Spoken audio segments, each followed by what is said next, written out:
მოგესალმებით ყველას. ქართული ფეხბურთის განვითარების ფონდი და Sports Production სტუდიო წარმოგიდგენთ ფანების ლიგის მესამე სეზონის მორიგ მერვედფინალურ შეხვედრას.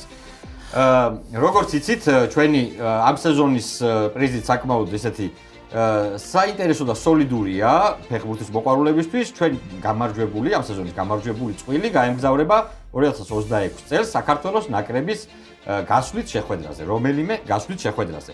მე კი წარმოგიდგენთ დღევანდელი მერვედფინალის მონაწილე გუნდებს. ესენი გახლავთ თელავის გულშემატკივრები გიორგი ძამუკაშვილი და გოგიტა წერეთელი. როგორ გიკითხოთ, მეგობრებო? მოგესალმებით, კარგად. შეძლებით საგვარად მივიდეთ სეზონს.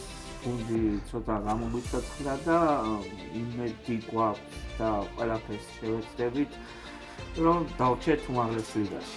ბატონო, თქვენთან სიახლეა გუნდში, გოგიტა ახალი წევრია, წინა ორ სეზონში არ უთამაშია, შენგან განსხვავებით, შენ თამაშობდი და კარგი საკმაოდ კარგი გუნდი ყავით, ახლა ალბათ უფრო მოძლიერებულები ხართ, ხო, განცვლილება. მობილიზებულები იქნებით. ძალიან კარგი. წარმატებას გისურვებთ, რა თქმა უნდა. და წარმოგიდგენთ თელავის მეტოქეს, ჩვენი უკვე ორგზის გამარჯვებული ჩემპიონი გუნდი, თბილისის დინამოს გულშემატკივრები ლაშა გოდუაძე და გაბრიელ ბერაძე. ბიჭებო, თქვენ როგორ ხართ? კარგად. მიხარია რომ მესამე სეზონი დაიწყო, კიდევ ერთხელ ვეცდებით მაქსიმალური შედეგის ჩვენებას. სამუდამო მფლობელობაში რო გადმოგეცეთ თასი, ხო? სამი ჩემპიონობის ოთხი. არ ვიქნები წინააღმდეგნი. დაანჩენი ვნახოთ. ყველა თამაში, რა ვიცი, სიამოვნებას ვაინჭებს და იმედია ეს სეზონიც ასეთი იქნება. ბატონო, ჩვენ ყველანაირად ვეცდებით ყოველ შემთხვევაში. რაღაც ისე გამოდგა დღეს ერთ ფერებში ხართ, ფერების მხრივ დერბი გამოდგა დღევანდელი შეხვედრა. წარმატებას დაიფორმები გოცვია ფაქტიურად. როგორ? გუნდებსაც ერთი ფერი ფორმები გუნდებს ხო, ფერები ემთხვევა შესაბამისად და მაგიტომ წარმატებას გისურვებთ, რა თქმა უნდა, ორივე გუნდს. შეგვიძლია დავიწყოთ ტრადიციულად ვიწყებთ ხოლმე უცხოური ტურით, სადაც თითო სწორ პასუხზე იქნება თითო ქულა, პასუხები არის დასწრებაზე. თუ მეტოქემ არასწორად გასცა პასუხი, თქვენ შეგიძლიათ ბოლომდე მოისმინოთ შეკითხვა და მერე უპასუხოთ ქულას. არ კარგავთ, მინუსები არ არის, ასე რომ თავისუფლად შეგვიძლია ვითამაშოთ. ამას ასე წარმატებები ვიწყებთ მორიგი მერვედფინალური შეხვედრის პირველ ტურს, ანუ უცხოურ ტურს და პირველი შეკითხვა. ლეგენდის თანახმად, მან ლეგენდარულ იოჰან კრუიფს სთხოვა ბრაზილიაში, რიოს კარნავალზე გაშვება. კრუიფმა უთხრა თუ შემდეგ მატჩი და დინამო რომარიო სწორი პასუხია, რა თქმა უნდა, თოთა თუ ორ გოლს გაიტანო, გაგიშვებო და 20 წუთში უკვე ორი გოლი ქონდა შემდეგ თამაში გატანილი და შეცვლაც ითხოვა 1-0 დაწინაურდა თბილისის დინამო, შემდეგი შეკითხვა. მისი ტრანსფერი ფეხბურთის ისტორიაში მესამე ყველაზე ძვირადღირებული გარიგებაა. წარმოშობით ერიტრიელია და ევროპულ ნაკრებში თამაშობს, სადაც გოლის ყველაზე ახალგაზრდა ავტორია. 17 წლის იყო, როდესაც სლოვაკეთს გაუტანა. ისევ დინამომ და ალექსანდრ ისაკის სწორი პასუხია, კი ბატონო, დაგასწრეს, მე მგონი თქვენც იცოდით, ხო? სადღაც ერიტრიალზე გაგასწრდა. და მე ყველაზე ახალგაზრდა გულმა ეჭედი დააკო. კი ბატონო, 2-0 ანგარიში და შემდეგი შეკითხვა. 20 წლის იყო, როდესაც მამამისმა თვითმკვლელობით დაასრულა სიცოცხლე. მამა კი ფედერალური სადაზვერვო სამსახურის თანამშრომელი იყო და ოჯახში დღემდე არ იციან თუ რა თანამდებობაზე მუშაობდა. ის მეორე ყველაზე ახალგაზრდა მთავარი მწვრთნელია თავისი ქვეყნის ნაკრებში. თუმცა ჯერჯერობით დიდად ვერაფრით დაიკვეხეს, რადგან ამ 4 გზის მსოფლიო ჩემპიონმა ნაკრებმა ვერც ბოლო ევროპის ჩემპიონატზე მიაღწია ნახევარფინალს და მსოფლიო შესარჩევით არც თუ შთამბეჭდავი სტარტი ჰქონდა. ისევ დინამო არ არის ჯენარო გატუზო, სწორი პასუხი. და ანუ ვერც ბოლო ევროპის ჩემპიონატზე მიაღწია ნახევარფინალს და მსოფლიო შესარჩევით არც თუ შთამბეჭდავი სტარტი ჰქონდა. რობერტო მანჩინი. არა, ეხა გაგახსენდათ, ვინ შეიძლება? ნაგელსმანია, სწორი პასუხი, გერმანიის ნაკრების მწვრთნელი, კი ბატონო. 2-0 ანგარიში. ხო, გერმანიამ, კი ბატონო. შემდეგი შეკითხვა. ავიატექნიკოსის ოჯახში დაიბადა. სოფელში, რომლის მოსახლეობა 100 ადამიანსაც არ აღემატებოდა და ბავშვობაში თხებს მწყემსავდა. მისი კერპები კი ზვონიმირ ბობანი და ფრანჩესკო ტოტი იყვნენ. ბალკანური ომის დროს მშობლებთან ერთად იძულებული იყო დაეტოვებინა საცხოვრებელი, ხოლო ბაბუას სიცოცხლეს ჯალათებმა გამოასალმეს. ისევ დინამო ბატონო ლუკა მოდრიჩი სწორი პასუხია 3-0 ანგარიში და ბოლო შეკითხვა უცხოური ტურის. ეს ნაკრები მე-7-ად გავიდა მსოფლიო ჩემპიონატზე და მომავალ წელს ითამაშებს აშშ მექსიკა კანადაში. თუმცა შეეძლო უფრო მეტჯერაც ყოფილიყო მსოფლიო ფეხბურთის მთავარ ფორუმზე. 6ჯერ აქვს წაგებული პლეი-ოფი. ჩრდილოეთ ისმეთ ავსტრალიას სწორი პასუხია და 4-0 უცხოური ტურის შემდეგ მეგობრებო გულს თუ გაიტეხ წინ მეორე კითხვა და თან იცით რომ კიდევ ორქულიანი კითხვების შემოგვაშველება, ასე რომ უფრო ისე ხარტად და ყურადღებით. შემდეგი ტური კი გახლავთ ფოტოტური. ჯერ ვნახავთ ერთ ფრაგმენტს ამ ფოტოდან, მერე თუ ვერ გამოისწრებთ მეორე ნაწილს და მერე უკვე მთლიანად გაიხსნება ფოტო. მაშასე პირველი ფოტო 3/4-ზე და პირველი ნაწილი ვნახავთ. აბა, აი ამ ნაწილით თუ შეგვიძლია. დინამომ დააჭირა. ეს უნდა იყოს რობერტო ბაჯო. ეცი რობერტო ბაჯო. აი, მახსოვს ესეთი ფოტო რობერტო ბაჯოს. გავხსნათ ფოტო ბოლომდე. რობერტო ბაჯოს სწორი პასუხია და კიდევ ერთი ქულა თქვენ 5-0 ანგარიში. შემდეგი ფოტო გახლავთ რომელიმე საერთაშორისო მატჩიდან. რომელიმე ისეთ მსოფლიო ჩემპიონატი ან ევროპის ჩემპიონატი ან ჩემპიონთა ლიგიდან, მოკლედ გავხსნათ პირველი ნაწილი. აბა. თელავი, რომელი ნაკრებების თამაში არის, აი ამ ფოტო ამ ნაწილით თუ მივხვდები. ორი ნაკრები. ეს უნდა იყოს ნიდერლანდები, იტალია. ნიდერლანდები, იტალია სწორი პასუხია, გავხსნათ ბოლომდე, ეს არის 2000 წლის ევროპის ჩემპიონატის ფოტო და აი ძალიან ისეთი ძალიან პატარა, იმით ის არის ძალიან კარგი, გილოცავთ პირველ ქულას დღევანდელ თამაშში 5-1 ანგარიში და რადგან ბოლო შეკითხვა, ბოლო ფოტო არის ქართული, იქნება ორქულიანი. აქაც იქნება საქართველოს ნაკრების ან რომელიმე ჩვენი კლუბის ისეთი ფოტო. პირველი ნაწილი. უნდა ვთქვათ, რომელი, ვთქვათ, საქართველოს ნაკრებია, რომელ ნაკრებს ეთამაშებთ. დინამომ დააჭირა. გაურისყავდა ვიტყვი ნორვეგია საქართველო. საქართველო ნორვეგია 1999 წლის თამაში, სწორი პასუხი არის ალბათ გეტრით იცანი ნორვეგიის დროშაზე, აი რაღაც დეტალებს უნდა მივაქციოთ ხოლმე ყურადღება. კი ბატონო, 7-1-ია. ანგარიში, ამით ფოტოტური დასრულებულია და გადავდივართ ქართულ ტურზე. სადაც ყველა პასუხი არის ორქულიანი, მეგობრებო. მაშასე ქართული ტურის პირველი შეკითხვა. ის პირველი ქართველი ფეხბურთელია, ვინც ცნობილი საფეხბურთო ჟურნალის World Soccer-ის გარეკანზე მოხვდა. ასევე გისმენთ ბაშა? მურთას ხურცილავა. მურთას ხურცილავა სწორი პასუხია, ეს ფაქტი ვიცოდი ალბათ და შესაბამისად აღარ დაგჭირდა დანარჩენი ჟურნალის გააქვს. აჰა. აშენ არა მგონია დიდი ხოქი ვიყავი, ალბათ მერე საგივარდა რა თქმა უნდა, კი, ეს მერე. ზოგადად ხშირი არ არის ასეთი ამბები. ხო, რა თქმა უნდა. კი ბატონო. და 9-1-ია ანგარიში, მეორე შეკითხვა. მას ორჯერ უთამაშია თასების მფლობელთა თასის ნახევარფინალში. შესრულებული აქვს ჰეტრიკი ევროთასების მატჩში. სულ კი ევროთასებზე 16 გოლი აქვს გატანილი, უფრო მეტი ვიდრე საქართველოს ნაკრებში, სადაც 10 მატჩიც კი არ უთამაშია. თელავი გისმენთ? შოთა არველაძე. არ არის შოთა არველაძე, სწორი პასუხი, სამწუხაროდ, სადაც 10 მატჩიც კი არ უთამაშია. ახლაც თუ ვერ მივხვდით ვიზე ვსაუბრობ, ეხლა დაგეხმაროთ ის ფაქტი, რომ 1999 წელს საქართველოს საუკეთესო ფეხბურთელად არის დასახელებული. კი, ზაზა ჯანაში. ზაზა ჯანაშია ორჯერ ითამაშა თასების თასის ნახევარფინალში. კი ბატონო, კი, სწორი პასუხია და ანგარიში ხდება 11-1. შემდეგი შეკითხვა ისევ ქართული თემატიკიდან. მხოლოდ ამ ქართული კლუბის შემადგენლობაში აქვს ნათამაშები ევროტურნირებზე აკაკი დევაძეს, მეკარეს, რომლის ანგარიშზე ნაკრებში 20 მატჩია. ამ კლუბმა სულ ერთხელ მიიღო მონაწილეობა UEFA-ს თასზე, სადაც ერთი ეტაპის გავლაც კი მოახერხა. კლუბის დიახ, თუ არ ვცდები თბილისი უნდა იყოს. კი ბატონო, შემდეგ მქონდა პასუხში რომ კითხვაში რომ სხვადასხვა სახელები ერქვა ხოლმე ამ კლუბს, თბილისი, ოლიმპი, მერანი ოლიმპი, ასე შემდეგ. თბილისის სწორი პასუხია 13-1 ანგარიში და შემდეგი შეკითხვა. ყურადღებით მოусმინოთ, ცოტა ისეთია არასტანდარტული შეკითხვა. ბადრი და ხვიჩა კვარაცხელიებს, ასევე სულიკო და ზურიკო დავითაშვილებს ამის შანსი არ ჰქონიათ.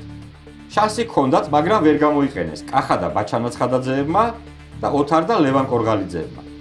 სამაგიეროდ ქართული ფეხბურთის ისტორიაში უკვე შევიდნენ ამ საინტერესო ფაქტით კახა და ნიკა კაჭარავები, გია და სანდრო გურულები, რეზი და ვატო არველაძეები. რა ფაქტზეა საუბარი? ნაკრებში ითამაშეს. ნაკრებში ითამაშეს არ არის, სწორი პასუხი. ნაკრებში ითამაშეს არ არის, იმიტომ რომ ნახეთ ვერ გამოიყენეს შანსი ვთქვათ კახა და ბაჩარაცხადაძეებმა. გისმენთ თქვენ თუ გაქვთ? გოლი გაიტანეს ნაკრებში. ნაკრებში გოლი გაიტანეს და არა ითამაშეს, იმიტომ რომ ნაკრებში კახა და ბაჩარასაც აქვს დათამაშები, ოთარ და ლევან კორგალიძეებსაც. შემდეგი შეკითხვა. ახლა ჩამოგითვლით ქართველ მეკარეებს და უნდა მითხრათ თუ რა აერთიანებს მათ ყველას. რაღაცა ერთი ნიშნით არიან გამორჩეულები სხვა მეკარეებისგან. ნიკა ტოგონიძე, გელა ჭანტურია, ასლან ბალაძე, თამაზ პაქსაშვილი, ნუკრი რევიშვილი, გელა კიკალეიშვილი, მიხეილ ალავიძე. რა აერთიანებს მათ ყველას? რაღაცა ერთი ნიშანი. აბა რა შეიძლება მეკარეებს აერთიანებდეთ? რაღაცა შეგიძლიათ უპასუხოთ ბაიცო. დააჭირე. გოლი საქართველოს ეროვნულ ჩემპიონატში. გოლი აქვს გატანილი საქართველოს ეროვნულ ჩემპიონატში. შეგეძლოთ დაგეჭირათ, მგონი ისე. ნუ ეხლა პრინციპში მეტი რა შეიძლება. ეს არ ვიცოდი, სიმართლე ფაქტი არ ვიცოდი, მაგრამ უბრალოდ გავრისკე. გოლს გაუტანა. მართლა, გახსოვდა კიდეც, ხო, და აი ერთი მაინც რო გაგხსენებოდა, უკვე შეიძლება მე გეთქვა რომ სხვებსაც აქვს გატანილი. ხო, ანუ ვიზი არ იცოდი ლაშა. არც ერთს. მართლა ისე უბრალოდ ეხა ხო მეთქი. ვიცოდი და ხო. მე ტოგონიძე მახსოვდა, მართლა გითხრა, მე მგონი პენალტი აქვს გატანილი, მე მგონი არ ვიცი, შეიძლება ვცდები, მაგრამ რაღაც ადრე მახსოვდა პენალტი. საშვილი ვაფშე ყვარლის დურუჯის მეკარე იყო და მაგას გქონდა. კი ბატონო, 17-1 ანგარიში და გადავდივართ ახალ რუბრიკაზე, ანუ ამ სეზონში ახალი რუბრიკა, ეს არის სარბიელის არქივი. მოკლედ, ძველი სარბიელებიდან თავაზ უთხოვე პატარა ამონარიდებს და დავსვამ კითხვას, შეიძლება იყოს უნდა გამოვიცნოთ ვის ეხება, ან რა მათშია საუბარი, ან ასე შემდეგ, ნუ კითხვაში გამოჩნდება. მას ასე სარბიელის არქივი პირველი შეკითხვა. 1996 წლის 24 მაისის ნომერში ვისზე საუბრობდა ასე ფრანსისკო მატურანა. ანუ დარტყმას ეს ვიღაც 2 თუ 3 წლის განმავლობაში სწავლობდა. კოლუმბიაში მისმა შემკურე მიმბაძველმა ბავშვებმა ცხვირპირი დაილეწეს. დინამომ დააჭირა რენეგიტა. რაზე არის საუბარი? სკორპიონი. კი ბატონო, მოდირის დარტყმა, რომელიც უამბიზე შეასრულა, ამ დარტყმაზე საუბრობდა სწორედ ფრანსისკო მატურანა. ცხვირპირი დაილეწეს კოლუმბიაში ბავშვებმა, როცა როგორც აქ ჩვენთან ტარზანი რო შემოვიდა და დაილეწა ნახევარი საქართველო, ისე იქ კოლუმბიელ ბავშვებს სხვა განსაცდელი ეწვიათ როგორც ჩანს. შემდეგი ფოტო უკვე ორქულიანია, რადგან ქართულ თემატიკაზეა, წაგიკითხავთ ჯერ გეტყვით რომელი 1993 წლის 3 აგვისტოს სარბიელში ვისთან ინტერვიუდან არის ეს ამონარიდი. ის კლუბები ჩამოთვალე, რომლებიც გეპატიჟებოდნენ. ანორთოსისი, გკს, კაიზერსლაუტერნი, ბარსელონა, გალათასარაი, ლეავრი, ლევერკუზენის ბაიერი. რამდენადაც ვიცით, ლეავრის პრეზიდენტი მზად იყო ყოველგვარ პირობებზე წამოსული. ლეავრის შემადგენლობაში 4 თამაში 4 გოლი შევარდა. მათი პრეზიდენტი ჟან-პიერ გისმე გიორგი დააჭირა თელავმა. გიაგურული. არ არის გიაგურული, სწორი პასუხი. პირდაპირ საშხაპეში შემოვიდა, მათი პრეზიდენტი ჟან-პიერ იურო პირდაპირ საშხაპეში შემოვიდა და კონტრაქტზე ხელის მოწერას თხოვდა. მე ვუთხარი, ჯერ თბილისში უნდა ვითამაშო 80,000 გულშემატკივრის თვალ წინ მეთქი. თქვენ თუ გაქვს რაიმე ვერსია, დინამოს თუ გაქვს რაიმე ვერსია, ვინ შეიძლება დაყოფილიყო? მოდი შოთა არველაძეს ვიტყვი. გიორგი კინკლაძე არის სწორი პასუხი. ეს არის ინტერვიუ, როდესაც გიორგი კინკლაძე გახდა სარბიელის გამოკითხვით საქართველოს საუკეთესო ფეხბურთელი, მაშინ ჩამოართვა სარბიელმა ინტერვიუ და ანუ გახსოვთ ის წლები, ვიდეოდან ხოლმე ჩვენი ბიჭები და მე ევროთასებისთვის უკარო ბრუნდებოდნენ და სწორედ ამიტომ იყო, რომ ჯერო იქ უნდა ვითამაშო ევროთასებზე 80,000 გულშემატკივრის, ანუ ლიმპილთან თამაშის წინა პერიოდი არის ეს პერიოდი მოკლედ. ანგარიში დარჩა უცვლელი 18-1 და გადავდივართ ბოლო ტურზე ქალაქობანაზე.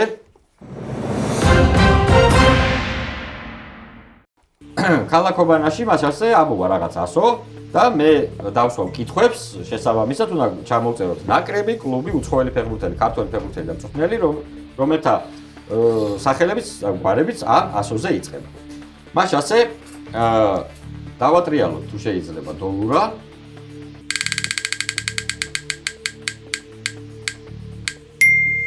ასო გერა ა. მას ასე, ნუ აქ ახლა სტოპ პრინციპში არ არის, იმიტომ რომ მაინც ბოლომდე ვკითხულობ კითხვებს და როგორ დავიკითხავ. თქვენ წერთ პასუხებს. ნაკრები. ამ ნაკრებს ავსტრალიამ 2002 წლის მსოფლიო ჩემპიონატის შესარჩევ მატჩში 31-0 მოუგო. რაც დღემდე ითვლება რეკორდულ ანგარიშად სანაკრებო ფეხბურთში. ამ ნაკრებს ავსტრალიამ 2002 წლის მსოფლიო ჩემპიონატის შესარჩევ მატჩში 31-0 მოუგო, რაც დღემდე ითვლება რეკორდულ ანგარიშად სანაკრებო ფეხბურთში. კლუბი 1961 წელს დინამო თბილისმა ამ ინგლისის პრემიერ ლიგის კლუბს 2-0 მოუგო. 1961 წელს დინამო თბილისმა ამ ინგლისის პრემიერ ლიგის კლუბს 2-0 მოუგო. ასოზე უნდა იწყებოდეს კლუბის სახელობა. უცხოელი ფეხბურთელი ამ ფრანკს მადრიდის რეალში, არსენალში, ჩელსიში, მანჩესტერ სიტიში, ლივერპულში და იუვენტუსში უთამაშია. ამ ფრანკს რეალში, არსენალში, ჩელსიში, სიტიში, ლივერპულში და იუვეში უთამაშია. ქართველი ფეხბურთელი. ის 90-იანი წლების ერთ-ერთი გამორჩეული ნახევარმცველი და დინამოს ლიდერი იყო, თუმცა ნაკრებში არასდროს უთამაშია. ის 90-იანი წლების ერთ-ერთი გამორჩეული ნახევარმცველი და დინამოს ლიდერი იყო, თუმცა ნაკრებში არასდროს უთამაშია. ასოზე. და მწვრთნელი. ამ მექსიკელ მწვრთნელს ორჯერ ყავს გაყვანილი მსოფლიო ჩემპიონატზე თავისი მშობლიური ნაკრები და მომავალ წელსაც საშინაო მსოფლიოზე სწორედ ის ამზადებს გუნდს. ანუ ეს ტოპი აქ არა მაინც წავიკითხო. ამ მექსიკელ მწვრთნელს ორჯერ ყავს გაყვანილი მსოფლიო ჩემპიონატზე თავისი მშობლიური ნაკრები და მომავალ წელსაც საშინაო მსოფლიოზე სწორედ ის ამზადებს გუნდს. მაშინ ასეთ მიუყვეთ ნაკრები, ანუ ავსტრალიამ 31-0 ვის მოუგო თუ ხო ვაჩვენოთ კამერებს თუ შეიძლება მე მავიწყდება ხოლმე მოთამაშეებს უკვე ზეპირად ახსოვთ რა. კი ბატონო. ანუ ავსტრალიამ ვის მოუგო 31-0. თქვენ გაქვთ პასუხი? არა გაქვთ. ამერიკის სამოა იყო სწორი პასუხი, კი ბატონო, 3 ქულა დავიწეროთ. კლუბი ვისაც დინამო თბილისმა მოუგო 2-0, ასტონ ვილა სწორი პასუხია, თითო ქულა. ამ ფრანკს მადრიდის რეალში, არსენალში, ჩელსიში უთამაშია. ანელკა სწორი პასუხია, თითო ქულა. დინამოს ლიდერი იყო 90-იანებში, მაგრამ ნაკრებში არასდროს უთამაშია. ანჩაბაძე სწორი პასუხია, თითო ქულა. და მწვრთნელი, რომელმაც ხავიერ აგილე. არ გაქვს. 27-4 ანგარიში და ქალაქობანას შემდეგი ტური, სადაც მე უკვე აღარ გეუბნებით რა ასოზე იწყება პასუხები და თქვენ თვითონ უნდა მიხვდეთ კითხვების მიხედვით. მაშინ ასე დავიწყეთ. ამ ქვეყნის ნაკრებთან გაიტანა პირველი გოლი ერთა ლიგაზე გიორგი ჩაკვეტაძემ. ამ ქვეყნის ნაკრებთან გაიტანა პირველი გოლი ერთა ლიგაზე გიორგი ჩაკვეტაძემ. ამ უზბეკური კლუბის ღირსებას იცავს ჯაბა ჯიღაური და წარსულში მათე ვაწაძე და ევგუჯა ლობჯარიძე იცავდნენ. ამ უზბეკური კლუბის ღირსებას ახლა იცავს ჯაბა ჯიღაური, წარსულში კი მათე ვაწაძე და ევგუჯა ლობჯარიძე იცავდნენ. უცხოელი ფეხბურთელი. ამ აზერბაიჯანელი ფეხბურთელის დებიუტი ნაკრებში საქართველოს ნაკრებთან 1992 წელს შედგა. ის ამჟამად ყარაბახის მწვრთნელია. ამ აზერბაიჯანელი ფეხბურთელის დებიუტი ნაკრებში 1992 წელს საქართველოს ნაკრებთან შედგა. ამჟამად ყარაბახის მწვრთნელია. ქართველი ფეხბურთელი.